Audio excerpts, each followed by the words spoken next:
Hi friends, welcome to Rahul Sharma blog. मैं हूं आपका बिजनेस दोस्त राहुल शर्मा। दोस्तों, आज की वीडियो में 5 ऐसी प्रॉब्लम्स आपको बताने वाला हूं जो कार्ड बिजनेस में होती हैं और ये प्रॉब्लम आपके कार्ड बिजनेस को बंद तक करवा सकती हैं। बंद करने की नौबत भी आती है और मेरे कुछ ऐसे सब्सक्राइबर्स हैं, ऐसे भाई हैं, ऐसे व्यूअर्स हैं जिनके कार्ड के बिजनेस बंद हुए हैं इन 5 प्रॉब्लम्स की वजह से। इन पांचों में से कोई ना कोई प्रॉब्लम उनके बिजनेस में हुई है जिसकी वजह से उनके बिजनेस बंद हुए हैं। तो मैं नहीं चाहता आपकी मेहनत की कमाई जो है वो बर्बाद जाए और आपका भी कार्ड का बिजनेस बंद हो। बिजनेस चाहे छोटा हो चाहे बड़ा हो, हम अपनी पूरी मेहनत के साथ उसको करते हैं और अगर वो बिजनेस नहीं चल पाता तो हमें बहुत दुख होता है भाई। नुकसान तो बात की बात है, बट नुकसान से पहले हमें दुख होता है कि हमारा शुरू करा हुआ बिजनेस नहीं चल पाया, हमें वो प्रॉफिट नहीं मिला, हमें वो सेल नहीं मिली जो हम चाहते थे। सो इसीलिए आज की इस वीडियो को बना रहा हूं ताकि मेरे जितने भी भाई हैं, जितने भी मेरे व्यूअर्स हैं, वो इन प्रॉब्लम्स को समझ सकें, पहले से इन प्रॉब्लम्स के बारे में अवेयर रहें ताकि उनको ये प्रॉब्लम ना हो और उनका भी बिजनेस बंद होने की नौबत तक ना पहुंचे। तो चलते हैं फटाफट से वीडियो के अंदर और सारी बातों को डिटेल में कवर करते हैं। अगर आप मेरे चैनल पर पहली बार आए, पहली बार मेरी वीडियो को देख रहे हैं, तो वीडियो देखने के बाद अगर आपको पसंद आता है प्लीज लाइक करके चैनल को सब्सक्राइब जरूर करिएगा। चलते हैं दोस्तों आज की वीडियो की तरफ।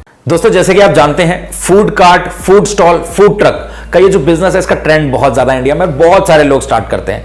बट बहुत सारे लोग स्टार्ट करने के साथ साथ बहुत सारे लोगों का बिजनेस जो है वो सक्सेसफुली चल नहीं पाता है। जितनी तेजी से लोग स्टार्ट करते हैं उतनी तेजी से काफी सारे लोगों का बिजनेस बंद भी होता है। अब बंद क्यों होता है उसको समझने से पहले मैं आपको एक चीज बता दूं, ये बिजनेस इतनी तेजी से बढ़ क्यों रहा है। सबसे पहली बात कि इसमें इन्वेस्टमेंट थोड़ा सा कम होता है और लोग बहुत ज्यादा इन्फ्लुएंस हो जाते हैं लोगों को देखकर, क्योंकि बहुत सारे ऐसे इंडिया में लोग हैं जो छोटे छोटे कार्ड से बहुत ज्यादा फेमस हुए हैं और लोग ना उनकी वीडियोस देखने के बाद, उनके बारे में जानने के बाद उनको लगता है कि यार ये अगर कार्ड बिजनेस से फेमस हो गए हैं तो मैं भी हो जाऊंगा, और ये सोचकर वो बिजनेस को स्टार्ट कर लेते हैं बिना एक्सपीरियंस के, बिना नॉलेज के, जिसकी वजह से उनका बिजनेस बंद होता है। तो इस चीज का मैं यहां पर आपको ये चीज इसलिए बता रहा हूं, किसी से मोटिवेट, इन्फ्लुएंस होकर अपने बिजनेस को मत करो। आप पहले ये देखो कि आपका इंटरेस्ट किसमें है, आपका मन किसमें लगता है, आपको मजा किसमें आता है। अगर आपको फूड बनाने में कोई नॉलेज नहीं है, आपको कोई एक्सपीरियंस नहीं है और आप किसी को देखकर अपना बिजनेस स्टार्ट करते हो, सो हो सकता है कि आप उस बिजनेस को ना चला पाओ या कुछ टाइम बाद आप उससे बोर हो जाओ या परेशान हो जाओ और आपको वो एक बहुत बर्डन लगने लगे।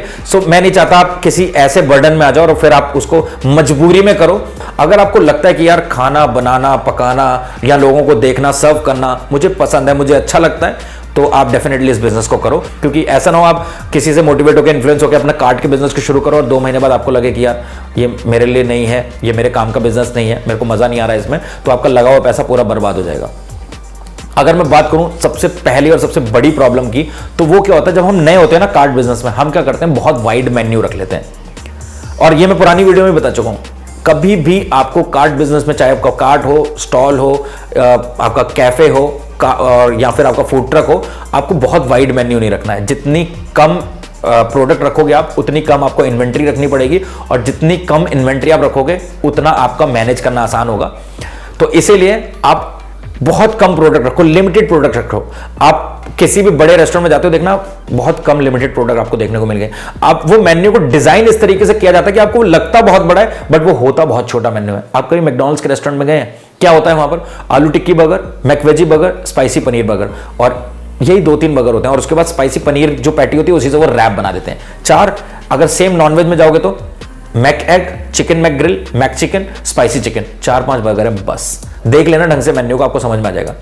इसी तरीके से आप अगर KFC में जाओगे, वहां पर भी 4-5 मेन्यू में बर्गर होंगे, वेज में और नॉन वेज में, और उसी को वो मील में कन्वर्ट करके फ्राइज के साथ में, पफ के साथ में, इस तरीके से करते हैं। तो यही चीज आपको मैं यहां पर समझाना ये चाहता हूं, जब बहुत बड़े बड़े ब्रांड्स हैं जो उनके पास भी इतने वाइड मेन्यू नहीं है, तो आप एक छोटे से कार्ट में क्यों भैया करना चाहते हो कि मैं इटालियन भी बेचूंगा, मैं साउथ इंडियन भी बेचूंगा, मैं चाइनीज भी बेचूंगा, मैं सब करूंगा। नहीं हो सकता, मैनेज नहीं कर पाओगे, शेफ कभी नहीं बनाएगा। और अगर आप शेफ को रखते भी हैं और आपको उसको फोर्सफुली बनवाते भी हैं, तो वो अगर चाइनीज अच्छा बनाता है तो हो सकता है वो साउथ इंडियन अच्छा ना बनाता हो, तो खराब हो जाएगा काम। सो इसलिए लिमिटेड मेन्यू रखो। इसके अलावा जो दूसरी सबसे बड़ी प्रॉब्लम होती है, हम जब स्टार्ट करने वाले होते हैं तो हम बहुत ज्यादा मोटिवेटेड होते हैं और हमको बस ये लगता है कि बस मुझे अगले महीने से स्टार्ट करना है। कभी भी हसल में, अर्जेंसी में बिजनेस को स्टार्ट मत करो। Always take your proper time. कभी भी जल्दबाजी में मत खोलो। तो टाइम से मेरा मतलब सिर्फ इतना है, अगर आप जल्दबाजी में खोलोगे तो आप लोकेशन पे बहुत ज्यादा फोकस नहीं करोगे। बहुत सारे लोगों की ये गलती होती है और मेरे पास जब फोन आता है उनका या मेरी जब उनसे बात होती है तो उनका ये होता है कि सर मेरे को बस ये था कि मेरे को जल्दी से जल्दी इस बिजनेस को ओपन करना है, तो इसीलिए मैंने लोकेशन नहीं देखी, मेरे से गलती हो गई और अब वो बिजनेस चल नहीं रहा। फिर आपको लोकेशन बदलनी पड़ती है, बहुत सारी चीजें होती हैं। सो आपको लोकेशन बहुत अच्छी फाइंड आउट करनी होती है, और मैं अपनी पुरानी वीडियो में बता चुका हूं कि कौन से कार्ट के लिए कौन सी लोकेशन बेस्ट है। अगर आपने वो वीडियो नहीं देखा तो आप वो देख सकते हैं। फास्ट फूड अगर आप बेचते हो तो उसके लिए कौन सी टारगेट लोकेशन होती है, उसको ही टारगेट करो। अगर आप चाय या जूसेस का बिजनेस करते हैं तो चाय और जूस बेचने के लिए कौन सी टारगेट लोकेशन है, उसको ही आप टारगेट करो। इसके अलावा अगर आप खाना बेचते हो, चाहे वो कड़ी चावल हो, दाल चावल हो, रोटी सब्जी हो या पराठे हो, तो कौन सी टारगेट ऑडियंस है, कौन सा टारगेट मार्केट है जिसको आपको टारगेट करना है, वो सब जानने के लिए पुराने वीडियो का आप देख सकते हो। सो इस चीज का आपको सबसे ज्यादा ध्यान रखना है। लोकेशन बहुत ज्यादा इंपॉर्टेंट होती है किसी भी बिजनेस में, सिर्फ और सिर्फ food cart, food stall, food truck में ही नहीं, हर बिजनेस में लोकेशन मैटर करती है। सो लोकेशन पे आपको थोड़ा सा रेंट अगर ज्यादा भी देना पड़ता है, मत सोचो उसके बारे में। आप एक बार रेंट दोगे लेकिन हर दिन ज्यादा पैसा भी तो कमाओगे, ज्यादा कस्टमर को भी तो डील करोगे। सो इसीलिए डेड लोकेशन से अच्छा है कि आप किसी अच्छी फुटफॉल वाली लोकेशन पे ज्यादा रेंट दे दो। इसके अलावा दोस्तों तीसरी सबसे बड़ी प्रॉब्लम पता है क्या होती है कार्ड बिजनेस में? ये जेनरिक प्रॉब्लम है। आप कार्ड बिजनेस में बहुत हाई प्राइस नहीं रख सकते, क्योंकि कार्ड बिजनेस में ना लोगों को ये मेंटालिटी होती है कि यार मैं खड़े होके खा रहा हूं, या अच्छी सेटिंग नहीं है, या ये थैला ही तो है। ये जेन्युइनली ये प्रॉब्लम है यार। आप कितना भी अच्छा प्रोडक्ट बेच रहे हो ना, कार्ड बिजनेस में लोगों के माइंड में ये चीज स्टार्टिंग में आती है कि यार ये इतना ज्यादा पैसा ले रहा है, यार कार्ट ही तो है, ठेला ही तो है। तो यहां पर ना स्टार्टिंग में आपको प्राइस बिल्कुल नॉर्मल रखना है, मार्केट से मैच करता हुआ प्राइस रखना है। मैं जानता हूं आप बहुत अच्छा फूड भी अगर बना रहे हैं तो आप इतना ज्यादा हाई प्राइस मत रखो कि आपका बिजनेस ना चले, लोग आए ही ना आपके पास। तो स्टार्टिंग में आपको मार्केट से मैच करता हुआ प्राइस रखना है। बाद में धीरे धीरे आपकी जो क्वालिटी है वो लोगों को समझ में आने लगेगी। लेकिन मैंने अपनी ये वीडियो में भी कहा है कि प्राइस को आपको तुरंत चेंज नहीं करना है। आपको कार्ड लगाए हुए 2 महीने और आपने प्राइस रिवाइज कर दिया, प्राइस बढ़ा दिया, ऐसा भी नहीं करना है। सो मार्केट से मिलता हुआ प्राइस रखो, उसके बाद फिर आप 1 साल 1.5 साल बाद प्राइस को चेंज करो तो लोगों को समझ में आता है। तो इस चीज का आप ध्यान रखिए। और एक चीज का हमेशा ध्यान रखो कि कार्ड बिजनेस में आप ये चीज हमेशा सोच लो कि आप बहुत ज्यादा हाई प्राइस नहीं रख सकते हो। ये चीज क्लियर रखना अपने माइंड में। और अगर आप बहुत ज्यादा हाई प्राइस नहीं रख सकते हो तो आपको हर चीज कैलकुलेट करनी है, एक एक प्रोडक्ट का मार्जिन आपको कैलकुलेट करना है। कभी भी ये गलती मत करना कि आपने अगर बर्गर आप बनाते हो तो बर्गर में आपका कितनी लागत आ रही है ये आपने कैलकुलेट नहीं करा और आंख बंद करके प्राइस रख दिया। नहीं, ऐसा नहीं करना है। देखो, हो सकता है मार्केट में आपका जो बर्गर्स हैं उसका प्राइस 30 रुपए चल रहा हो और आप जो बर्गर बना रहे हैं उसका प्राइस आपको बनाने में ही 30 रुपए पड़ रहा है, तो आप 30 में बेच के क्या कर लोगे भाई? आपको प्रॉफिट ही नहीं आएगा।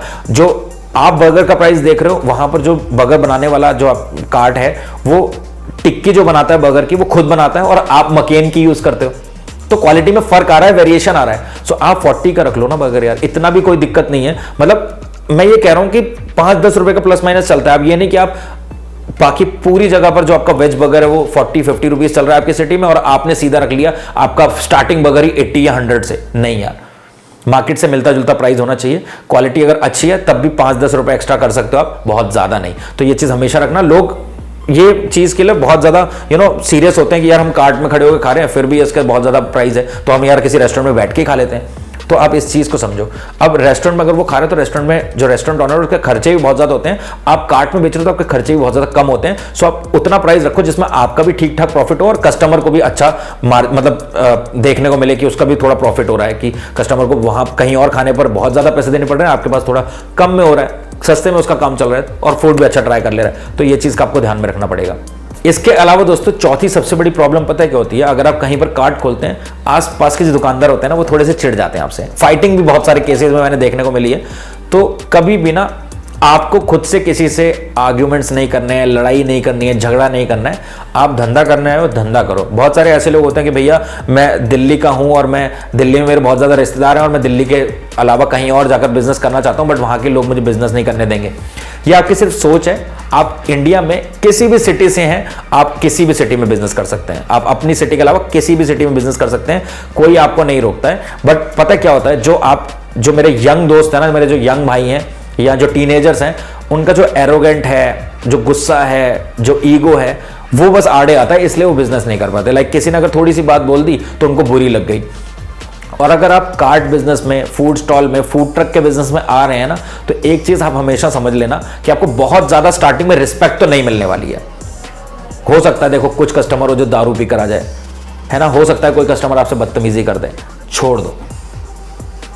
मैं जैसे कि कहता हूं ना कि कस्टमर इज गॉड, तो ये चीज छोड़ दो ना। आप सोच लो कि यार ठीक है यार, आपने बोल दिया, मैंने सुन लिया। आप 1 मिनट, अगर 5 मिनट के लिए अगर आप अपने गुस्से को शांत कर पाओगे तो आप अपने 2-3 दिन की टेंशन को खत्म कर सकते हो। आपने आज उससे लड़ाई कर ली, फाइटिंग हो गई, तो वो आप 2-3 दिन तक आपके माइंड में ना वो टेंशन रहेगी और आप धंधा नहीं कर पाओगे। मेरे लिए इंपॉर्टेंट है धंधा ग्रो करना।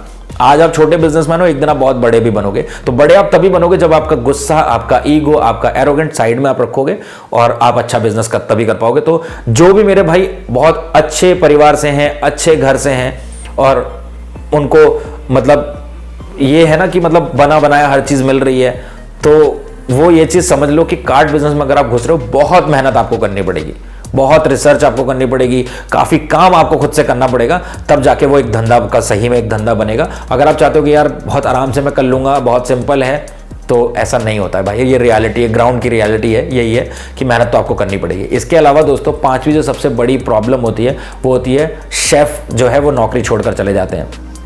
और शेफ जब नौकरी छोड़ के जाता है तो टेस्ट चेंज हो जाता है। यहां पर मैं एक चीज आपको बताना चाहता हूं कि जब भी आप कोई शेफ हायर करते हैं या आप जब कोई कार्ट शुरू करने वाले हैं, तो आप ऐसे प्रोडक्ट्स को चूज करिए जिनको आप ऑटोमेट कर सकते हैं। आप ऐसा एसओपी क्रिएट कर सकें जहां पर जिसको मतलब कोई भी उस प्रोसेस को फॉलो करने के बाद जो आपका मेन्यू है उसको बना सके। अब बहुत सारी चीजें ऐसी होती हैं जो आप कर सकते हो। लाइक बर्गर के बिजनेस में मैं आपको बता चुका हूं, सिंपल है, मैंने अपने बर्गर के वीडियो में आपको बता चुका है, पिज्जा के वीडियो में भी मैं आपको बता चुका हूं। तो आप देखो कि आप कौन सा मेन्यू बेच रहे हो और उसको आप ऑटोमेट कैसे कर सकते हो, ये आपको ढूंढना पड़ेगा, आइडिया समझना पड़ेगा और आप कर लोगे। और जिस दिन आपकी डिपेंडेंसी खत्म हो गई ना इस बिजनेस में, आप कार्ड बिजनेस में कभी नुकसान में नहीं जाओगे। क्योंकि कार्ड बिजनेस में क्या होता है, शेफ समझ जाता है ना कि ये धंधा मेरे पे चल रहा है, तो फिर वो आपको आंखें दिखाते हैं और ये जनरली होता भी है, मैंने देखा भी है। तो डिपेंडेंसी को खत्म करना पड़ेगा आपको, या फिर आप इतना अच्छा व्यवहार रखो अपने शेफ के साथ, इतना अंडरस्टैंडिंग बिहेवियर रखो, दोनों में इतनी अच्छी बॉन्डिंग होनी चाहिए कि आपके एक बार कहने पर वो आपका सारा काम करे। आप उसको खुश रखिए, आप उसको सपोर्ट करिए हर चीज में और दोनों मिलकर एक अच्छा काम करो। अगर आपके पास बनाने का एक्सपीरियंस नहीं है तो आप किसी अच्छा फूड बनाने वाले के साथ में जुड़कर बिजनेस कर सकते हो, पार्टनर बन के बिजनेस कर सकते हो। ये चीज मैं आपको इसलिए बोल रहा हूं ताकि वो पार्टनर बनेगा तो बिजनेस छोड़ नहीं पाएगा, और बिजनेस नहीं छोड़ पाएगा सो लॉन्ग टाइम के लिए आपके साथ चलेगा। तो फिर एक छोटे से कार्ड से कंपनी बनाने में आपको आसानी होगी। तो अगर आपको नॉलेज है, आपने अच्छी पढ़ाई कर रखी है और आप ये जानते हो कि बिजनेस को मल्टीपल लेवल पे कैसे ग्रो करना है, तो आप बिजनेस की ग्रोथ में काम करो और अपने शेफ को आप पार्टनर बनाकर उसको बोलो कि आपको फूड में R&D करनी है, फूड बनाने में नई नई चीजें लानी है, फूड में सारा काम करना है और बिजनेस को ग्रो करने में, बिजनेस को बढ़ाने में काम मेरा। और उसके साथ आप पार्टनरशिप डीड बनाओ और उसके बाद आप बिजनेस को करो। एक छोटी छोटी गलतियां क्या होती है, हम पार्टनरशिप डीड नहीं बनाते हैं, पार्टनरशिप में हमने बिजनेस खोल लिया, बाद में प्रॉब्लम आई और फिर बिजनेस वाइंड अप हो गया, दोनों में लड़ाई हो गई, छूट गया बिजनेस, टूट गया बिजनेस, खत्म हो गया बिजनेस। नहीं, पार्टनरशिप डीड बनाओ, सारी जो भी कंडीशंस हैं, जो भी शर्तें हैं, वो उस पार्टनरशिप डीड में रखो और उसके बाद अच्छे से बिजनेस को करो, आप एक अच्छा बिजनेस कर पाओगे। तो दोस्तों आज की वीडियो में सिर्फ इतना ही। उम्मीद करता हूं आपको वीडियो पसंद आया होगा। दोस्तों अगर आपको वीडियो में कुछ भी सीखने को मिला तो मेरी मेहनत को आप सफल कर सकते हैं सिर्फ इस वीडियो को लाइक करके। मिलते हैं दोस्तों अगली एक प्रॉफिटेबल बिजनेस वीडियो के साथ, तब तक के लिए जय हिंद, जय भारत।